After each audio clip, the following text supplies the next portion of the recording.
अस्सलाम वालेकुम वीवर्स। आज का जो हमारा टॉपिक है वो है graphical representation of data by histogram. जो हिस्टोग्राम का आइडिया किसने दिया था? कार्ल पियर्सन ने। ठीक है, कार्ल पियर्सन ने इसको इन्वेंट किया था। इसने इसमें क्या किया था कि विजुअल रिप्रेजेंटेशन ऑफ डाटा की थी। डाटा दोनों तरह से हो सकता था, कंटिन्यूस और डिस्क्रीट। अंदर उसने क्लास की फ्रिक्वेंसीज़ को रिप्रेजेंट किया था। ठीक है, ये like that vertical bar chart ही होता है सेम, लेकिन वर्टिकल बार चार्ट में गैप्स था। आपने अगर मेरा बार ग्राफ वाला लेक्चर्स नहीं लिया तो वो उसका लिंक मैं डिस्क्रिप्शन में डाल दूँगी। आपने पहले वो लेक्चर लेना है, ठीक है, फिर आपको ये समझ जाएगा।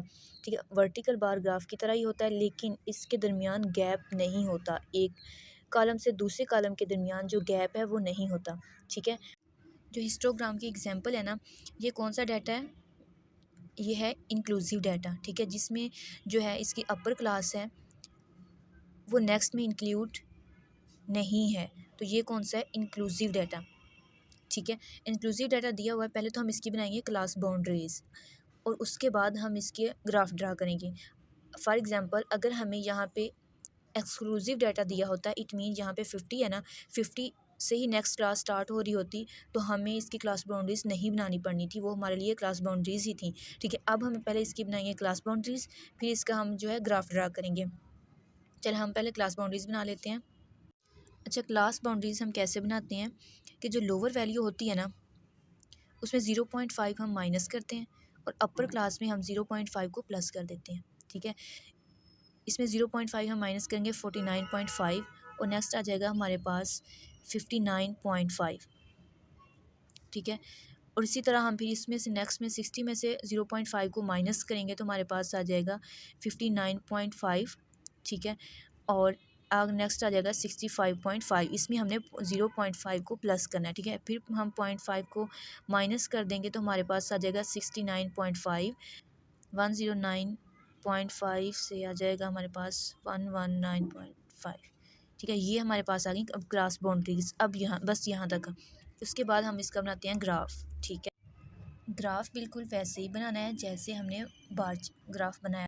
ये हमारे पास है क्लास बाउंड्रीज़, हमने इधर लिख ली। ठीक है, और ये हमारे पास उनकी जो फ्रीक्वेंसी दी हुई थी, नंबर ऑफ़ पेशेंट बताए हुए थे, वो हमने लिख लिए। ठीक है,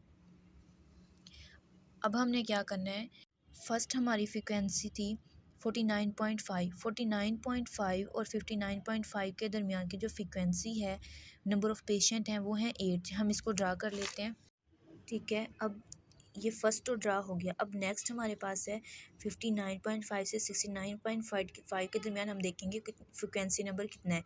ठीक है, वो हमारे अच्छा, नेक्स्ट हमारे पास फ्रिक्वेंसी थी 10। ठीक है, 10 को हमने इधर इसके ऊपर रख के यहाँ से ड्रा कर लिया और 59 को भी सेम यहाँ से यूँ ऊपर ले जाएंगे। ठीक है, ये हमारे पास 69.5 की फ्रिक्वेंसी ड्रा होगी। अब जो हमारे पास 79.5 है ना, उसकी है 16 फ्रिक्वेंसी। अब 16 फ्रिक्वेंसी हम कैसे ड्रा करेंगे, इसके ऊपर यूँ स्केल रख के यहाँ से हमने जाना है 16 पर और फिर यहाँ से नेक्स्ट जो लाइन है वो हमने ड्रा कर लेनी है। ठीक है, इनके दरमियान आप लोगों ने गैप बिल्कुल नहीं देना।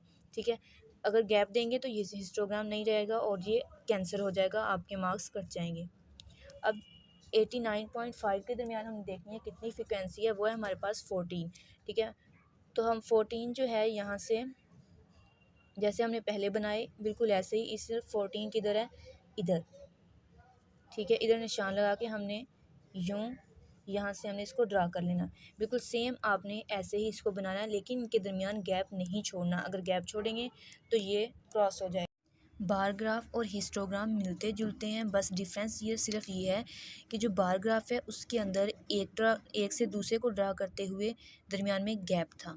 ठीक है, और हिस्टोग्राम में ये गैप नहीं होता और आपने भी नहीं देना। अगर आपने मेरा बार ग्राफ वाला लेक्चर नहीं लिया तो वो सुन लीजिएगा पहले, मैं लिंक डिस्क्रिप्शन में डाल दूँगी और फिर इसको समझ लीजिएगा। ठीक है, एक एग्जाम्पल आप खुद कीजिएगा ताकि आप लोगों को समझ आ जाए। जब हाथ से गुजर जाएगा तो भूलेगा नहीं। हर क्लास के अंदर जो लार्जेस्ट और स्मॉलेस्ट ऑब्जर्वेशन है वो हमारे पास क्लास लिमिट्स होती हैं। हमारे पास ये क्लास है। ठीक है, एज एग्जांपल मैंने आपको दिया, इससे ज़्यादा नंबर भी हो सकते हैं। ठीक है, ये हमारे पास लोअर लिमिट है और ये हमारे पास अपर लिमिट है। ठीक है, ये होती हैं क्लास लिमिट्स। क्लास इंटरवल, ठीक है। क्लास इंटरवल क्या होता है कि ये डिफरेंस होता है between lower and upper class. Upper और लोअर क्लास का जो डिफरेंस है वो है क्लास इंटरवल। ठीक है, इसका फार्मूला है क्लास इंटरवल का, class interval equal to range divided by number of class. ठीक है, अनग्रुप डाटा के लिए हम इसको कैसे फाइंड करते हैं, पहले तो हमें इसके फार्मूले में दो चीज़ें रिक्वायर हैं, एक तो है रेंज, दूसरा है नंबर ऑफ क्लास। अच्छा, जो ग्रुप डाटा होता है उसके अंदर हमें क्लास इंटरवल्स दिए होते हैं। ठीक है, क्लास इंटरवल वहाँ पे ऑलरेडी डिटरमिन होते हैं। अनग्रुप डाटा के लिए हम क्लास इंटरवल कैसे फाइंड करते हैं, उसके लिए हमारे पास फार्मूला है class interval is equal to range divided by number of class. ठीक है, अब हमें पहले तो रेंज चाहिए। ठीक है, रेंज का फार्मूला क्या होता है, मैक्सिमम माइनस मिनिमम, मतलब जो लार्जेस्ट वैल्यू है उसमें से हम मिनिमम वैल्यू को माइनस कर देते हैं। ठीक है, वो हमारे पास आती है रेंज। रेंज को हमने डिवाइड करना है नंबर ऑफ क्लास। अब number of class ungroup data में भी नहीं दी होती, बाज़ दफ़ा बताई होती हैं कि इसकी 6 क्लासेस बनाएं, 7 बनाएं, 8 बनाएं, लेकिन बाद में डिसाइडेड नहीं होता। तो उसके लिए हम क्या करते हैं, नंबर ऑफ क्लास जितनी भी दी होती हैं उसका अंडर रूट ले लेते हैं। टोटल जितनी भी हमारे पास उन्होंने वैल्यूज़ दी होती हैं उनका हम अंडर रूट ले लेते हैं, तो वो आ जाती है हमारे पास number of class. For example हमारे पास 35 पग की पॉपुलेशन है। ठीक है, 35 की पॉपुलेशन थी हमारे पास, हमने उसमें से हमने अब नंबर ऑफ़ क्लासेस निकालनी है कि हमने कितनी क्लासेस बनानी है इसकी, ग्रुप डाटा में इसको कैसे अरेंज करना है। तो उसके लिए हम नंबर ऑफ़ क्लास बनाएंगे। नंबर ऑफ़ क्लास के लिए हमारे पास फार्मूला है अंडर रूट टोटल पॉपुलेशन या टोटल वैल्यूज़ एन से रिप्रेजेंट करते हैं। ठीक है, तो इसमें हम 35 का हम अंडर रूट लेंगे, ये आ जाएगा 5.91 समथिंग इतना आता है। इसको ऑलमोस्ट इक्वल कर देंगे हम 6 के। ठीक है, 6 नंबर ऑफ़ क्लासेस बनानी है हमने। ठीक है, और रेंज जितनी हमारे पास आएगी उसको डिवाइड कर देंगे 6 पे। ठीक हो गया, इससे हमें क्या फाइंड हो जाएगा, क्लास इंटरवल अनग्रुप डाटा के लिए। ग्रुप डाटा के लिए ऑलरेडी उन्होंने दिया होता है। अनग्रुप डाटा है हमारे पास। ठीक है, उसमें टोटल जो पॉपुलेशन है वो है 35। ठीक है, टोटल पॉपुलेशन हमारे पास 35 है और इसकी मैक्सिमम वैल्यू जो है वो 200 है। ठीक है, और जो मिनिमम है मतलब सबसे जो स्मॉलेस्ट वैल्यू है वो 140 है। ठीक है, तो ये आ जाएगा हमारे पास 60। ठीक है, रेंज आ गई हमारे पास 60। तो नेक्स्ट हमारा पॉइंट क्या था, हमने फाइंड करना है number of class. Number of class अभी मैंने बताया कि हम जो टोटल पॉपुलेशन या टोटल वैल्यूज़ होंगी, नंबर ऑफ़ वैल्यूज़ होंगे, उनको अंडर रूट ले लेंगे। तो ये हमारे पास ऑलमोस्ट आता है 6। ठीक है, और उसके बाद हमने अब हमारे पास है क्लास इंटरवल। क्लास इंटरवल के लिए क्या था formula, range, range divided by number of class. ठीक है, अब इसके लिए हम कैसे कर इसमें वैल्यू पुट कर देंगे। रेंज है हमारे पास 60। ठीक है, क्लासेस के नंबर कितने आए हमारे पास 6, तो ये आ जाएगा 10। ठीक है, ये है क्लास इंटरवल, मतलब 10 के इंटरवल से हमने जो है अपनी क्लासेस डिसाइड करनी है। ठीक है, अगर हमारी क्लास फॉर एग्जांपल शुरू हो रही है 140 से, तो 10 का गैप देंगे तो 150। ठीक है, नेक्स्ट हम बना लेंगे 150 से 160। ये है होता है इनके बीच का जो गैप है वो है हमारा इंटर क्लास इंटरवल। जो नेक्स्ट हमारे पास पॉइंट आता है वो है मिड पॉइंट क्लास मार्क। ठीक है, इससे ज़्यादातर मिड पॉइंट ही कहते हैं। ठीक है, ये क्या होता है कि it is arithmetic mean. Arithmetic mean is most important, बहुत टाइम ये पेपर में पूछा जाता है। ठीक है, और it is very very easy. जो ये हिस्टोग्राम वाला है ग्राफ वो भी बहुत ईजी है, लेकिन बस थोड़ा सा आपने इसको समझना है। ठीक है, आप गौर से सुनेंगे तो आपको इंशाल्लाह ज़रूर समझ आएगा। ठीक है, मिड पॉइंट के लिए क्या क्या होता है कि mean of lower and upper class. Upper और लोअर क्लास का जो मीन है ना वो हमारे पास है मिड पॉइंट। इसका फार्मूला क्या है कि lower class plus upper class divided by 2।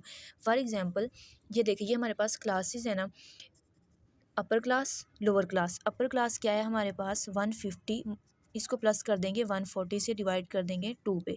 50 plus 140 किया तो 290 आया हमारे पास, उसको भी हमने 2 पे डिवाइड किया तो हमारे पास आया 145। ये है इसका मिड पॉइंट। ठीक है, इस तरह हम देख लेते हैं, इसका है हमारे पास 145।